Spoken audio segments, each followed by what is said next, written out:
मैं रुपेश एक जोशवर्धक विचार भाग 1 लेकर के उपस्थित हो रहा हूं।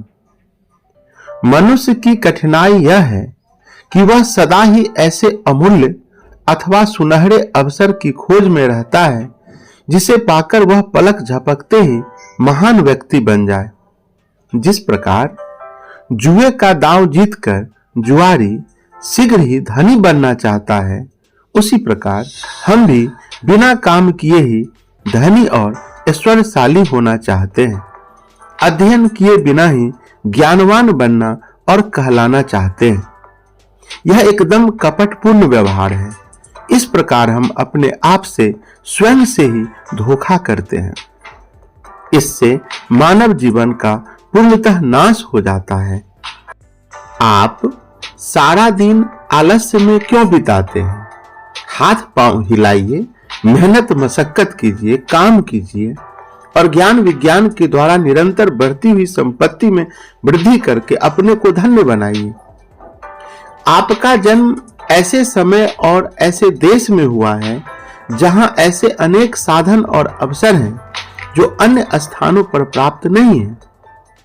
प्रभु ने आपको काम करने की शक्ति और बुद्धि दोनों ही दी है। ऐसी स्थिति में क्या आपको किसी की स्वीकृति की आवश्यकता है कि आप कौन सा काम कब और कहां आरंभ करें? जॉर्ज स्टीफन ने कोयले की गाड़ियों के तख्तों पर खड़िया मिट्टी के टुकड़े से गणित के नियमों का अभ्यास किया और वह गणित का विशेषज्ञ बन गया।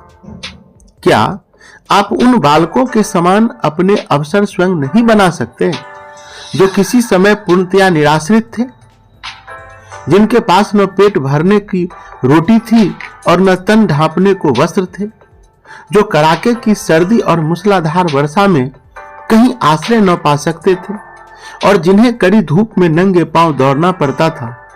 वे प्राय आधा पेट खाकर और कभी केवल पानी पीकर ही दिन गुजार देते थे।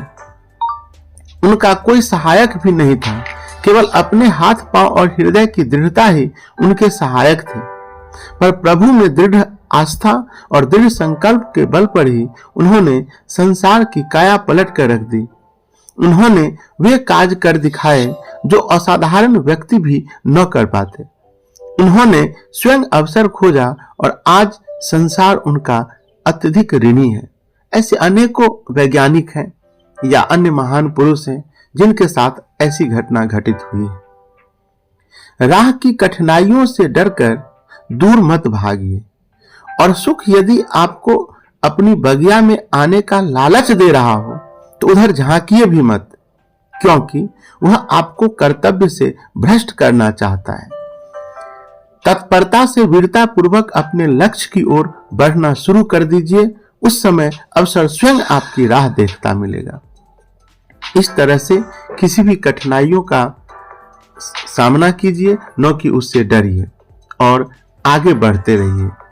आप पढ़िए और आनंद पूर्वक जीवन बिताइए।